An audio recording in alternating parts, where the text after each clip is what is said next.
ಕೋಟ್ಯಾಂತರ ನಿಷ್ಠಾವಂತ ಅಭಿಮಾನಿಗಳ ಕನಸು ನನಸಾಗಿದೆ. ಈ ಸಲ ಕಪ್ ನಮ್ದಾಗಿದೆ. ಆರ್ಸಿಬಿ ವನಿತೆಯರ ತಂಡ ಇತಿಹಾಸವನ್ನು ನಿರ್ಮಾಣ ಮಾಡಿದೆ. ಚಾಂಪಿಯನ್ ಪಟ್ಟಕ್ಕೇರಿದ ಮಹಿಳಾ ಆರ್ಸಿಬಿ ತಂಡ 8 ವಿಕೆಟ್ಗಳ ಭರ್ಜರಿ ಗೆಲುವನ್ನು ಸಾಧಿಸಿದೆ. ರಾಯಲ್ ಚಾಲೆಂಜರ್ಸ್ ಬೆಂಗಳೂರು ವನಿತೆಯರ ತಂಡ WPL ಪ್ರಶಸ್ತಿಯನ್ನು ಮುಡಿಗೇರಿಸಿಕೊಂಡಿದೆ. ಮಹಿಳಾ ಆರ್ಸಿಬಿ ತಂಡ ಚೊಚ್ಚಲ ಪ್ರಶಸ್ತಿಗೆ ಮುತ್ತಿಟ್ಟು ಆರ್ಸಿಬಿ ವನಿತೆಯರು ಇತಿಹಾಸವನ್ನು ನಿರ್ಮಿಸಿದ್ದಾರೆ.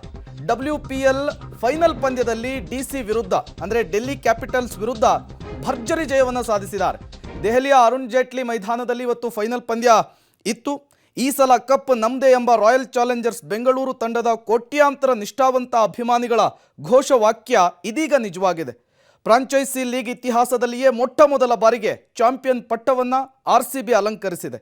ಇವತ್ತು ನವದೆಹಲಿಯ ಅರುಣ್ ಜೇಟ್ಲಿ ಸ್ಟೇಡಿಯಂನಲ್ಲಿ ನಡೆದಂತಹ 2024ರ ಮಹಿಳಾ ಪ್ರೀಮಿಯರ್ ಲೀಗ್ನ 2ನೇ ಆವೃತ್ತಿಯ ಫೈನಲ್ ಪಂದ್ಯದಲ್ಲಿ ಡೆಲ್ಲಿ ಕ್ಯಾಪಿಟಲ್ಸ್ ಮಹಿಳಾ ತಂಡವನ್ನು ಸೋಲಿಸಿದ ರಾಯಲ್ ಚಾಲೆಂಜರ್ಸ್ ಬೆಂಗಳೂರು ಮಹಿಳಾ ತಂಡ ಚೊಚ್ಚಲ ಬಾರಿಗೆ ಟ್ರೋಫಿಯನ್ನು ಎತ್ತಿ ಹಿಡಿದು ಇತಿಹಾಸವನ್ನು ನಿರ್ಮಿಸಿದೆ. ಈ ಮೂಲಕ 16 ವರ್ಷಗಳ ಟ್ರೋಫಿ ಬರವನ್ನು ಆರ್ಸಿಬಿ ಮಹಿಳಾ ತಂಡ ನೀಗಿಸಿರುವಂಥದ್ದು. ಮತ್ತಷ್ಟು ಡೀಟೇಲ್ಸ್ ಅನ್ನು ಕೊಡ್ತಾರೆ ನಮ್ಮ ಪ್ರತಿನಿಧಿ ನರಸಿಂಹಮೂರ್ತಿ. ದೂರವಾಣಿ ಸಂಪರ್ಕದಲ್ಲಿ ಜಾಯಿನ್ ಆಗಿದ್ದಾರೆ. ನರಸಿಂಹಮೂರ್ತಿ, ಅಂತೂ ಇಂತೂ 16 ವರ್ಷಗಳ ಬಳಿಕ ಅಭಿಮಾನಿಗಳ ಘೋಷವಾಕ್ಯ ನಿಜವಾಗಿದೆ. ಈ ಸಲ ಕಪ್ ನಮ್ದೇ ಆಗಿರುವಂತಹದ್ದು. ಡೀಟೇಲ್ಸ್ ಅನ್ನು ಕೊಡೋದಾದ್ರೆ ಪ್ರೇಮ್, ಪ್ರತಿ ಬಾರಿ ಕೂಡ ಆರ್ಸಿಬಿ ತಂಡ ಈ ಬಾರಿ ಕಪ್ ನಮ್ದೇ, ಈ ಬಾರಿ ಕಪ್ ನಮ್ದೇ ಅನ್ನೋ ನಿಟ್ಟಿನಲ್ಲಿ ಅಭಿಮಾನಿಗಳು ಸಾಕಷ್ಟು ಅಭಿಮಾನವನ್ನ ತೋರಿಸಿದ್ದಾರೆ. ಇದು ಸುಮಾರು 16 ವರ್ಷಗಳು ಕಳೆದಿದ್ದೇ ಬಂತು. ಆದ್ರೂ ಕೂಡ ಪುರುಷರ ತಂಡ IPL ಇತಿಹಾಸದಲ್ಲಿ ಕಪ್ ಅನ್ನ ಗೆಲ್ಲೋದಕ್ಕೆ ಸಾಧ್ಯವಾಗಿರ್ಲಿಲ್ಲ. ಕೇವಲ 2ನೇ ಆವೃತ್ತಿಯಲ್ಲೇ ಆರ್ಸಿಬಿ ಗರ್ಲ್ಸ್ WPL ನ ಮುಡಿಗೇರಿಸಿಕೊಂಡಿದ್ದಾರೆ.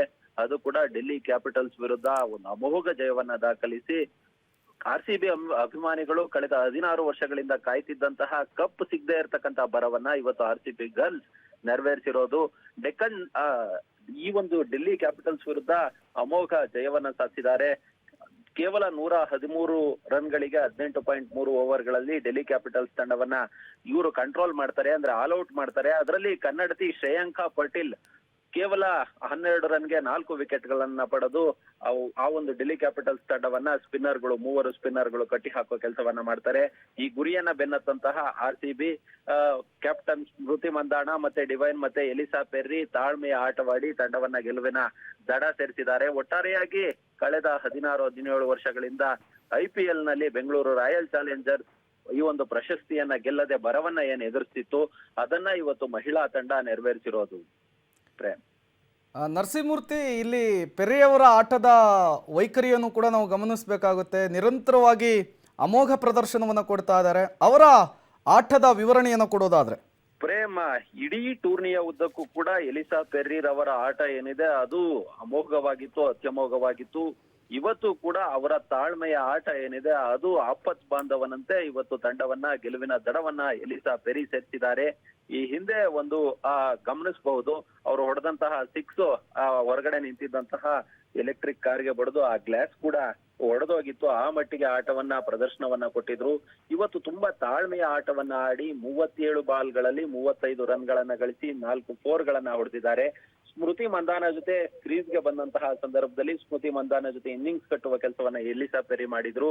ಆದ್ರೆ ಸ್ಮೃತಿ ಮಂದಾನ ಔಟ್ ಆದ ಬಳಿಕ ತುಸು ಹೆಚ್ಚು ಜವಾಬ್ದಾರಿಯನ್ನ ಹೊತ್ಕೊಂಡು ತಂಡವನ್ನ ಗೆಲುವಿನ ದಡ ಸೇರಿಸಿದ್ದಾರೆ. ರೀಚಾ ಘೋಷ್ ಜೊತೆ ಸೇರ್ಕೊಂಡು ತಂಡವನ್ನ ಗೆಲುವಿನ ದಡಕ್ಕೆ ಸೇರಿಸಿರೋ ಕೆಲಸವನ್ನ ಮಾಡಿದ್ದಾರೆ. ಓಕೆ, ಥ್ಯಾಂಕ್ ಯು ನರಸಿಂಹಮೂರ್ತಿ ತಮ್ಮೆಲ್ಲ ಮಾಹಿತಿಗಾಗಿ.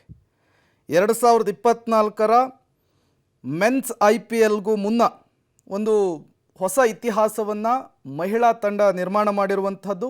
ಇದೇ ಮಾರ್ಚ್ 19ರಂದು ಬೆಂಗಳೂರಿನ ಚಿನ್ನಸ್ವಾಮಿ ಸ್ಟೇಡಿಯಂನಲ್ಲಿ ನಡೆಯಲಿರುವಂತಹ RCB ಅನ್ಬಾಕ್ಸ್ ಈವೆಂಟ್ಗೆ ಚೊಚ್ಚಲ ಟ್ರೋಫಿಯೊಂದಿಗೆ RCB ಮಹಿಳಾ ತಂಡ ತವರಿಗೆ ಮರಳುತ್ತಾ ಇರುವಂಥದ್ದು ಇಲ್ಲಿ ಗಮನಿಸಬೇಕಾದಂತಹ ಮತ್ತೊಂದು ವಿಚಾರ. ಈ ಸಲ ಕಪ್ ನಮ್ಮದೇ ಅಂಥೇಳಿ 16 ವರ್ಷದಿಂದ ಕೋಟ್ಯಾಂತರ ನಿಷ್ಠಾವಂತ ಅಭಿಮಾನಿಗಳು ಕನವರಿಕೆಯಲ್ಲಿದ್ದರು. ಕೊನೆಗೂ ಕೂಡ ಅವರ ಕನವರಿಕೆ, ಪೂಜಾ ಫಲ ಎಲ್ಲವೂ ಕೂಡ ಈಗ ನೆರವೇರಿರುವಂತಹದ್ದು. 16 ವರ್ಷಗಳ ಬಳಿಕ ಟ್ರೋಫಿ ಬರವನ್ನು ನೀಗಿಸಿದ್ದಾರೆ RCB ಗರ್ಲ್ಸ್. ಈ ಸಲ ಕಪ್ ನಮ್ಮದೇ ಅಂಥೇಳಿ ಹೆಮ್ಮೆಯಿಂದ ಹೇಳ್ತಾ ಇದ್ದಾರೆ. ರಾಯಲ್ ಚಾಲೆಂಜರ್ಸ್ ಬೆಂಗಳೂರು ತಂಡದ ಕೋಟ್ಯಾಂತರ ನಿಷ್ಠಾವಂತ ಅಭಿಮಾನಿಗಳ ಕನಸು ಈ ಮೂಲಕ ನಿಜವಾಗಿರುವಂಥದ್ದು. ಇವತ್ತು ದೆಹಲಿಯ ಅರುಣ್ ಜೇಟ್ಲಿ ಸ್ಟೇಡಿಯಂನಲ್ಲಿ 2024ರ ಮಹಿಳಾ ಪ್ರೀಮಿಯರ್ ಲೀಗ್ನ 2ನೇ ಆವೃತ್ತಿಯ ಫೈನಲ್ ಪಂದ್ಯದಲ್ಲಿ ಡೆಲ್ಲಿ ಕ್ಯಾಪಿಟಲ್ಸನ್ನು ಬಗ್ಗು ಬಡಿಯುವ ಮೂಲಕ ರಾಯಲ್ ಚಾಲೆಂಜರ್ಸ್ ಬೆಂಗಳೂರು ಮಹಿಳಾ ತಂಡ ಚೊಚ್ಚಲ ಬಾರಿಗೆ ಟ್ರೋಫಿಯನ್ನು ಎತ್ತಿ ಹಿಡಿದು ಇತಿಹಾಸವನ್ನು ನಿರ್ಮಿಸಿದೆ.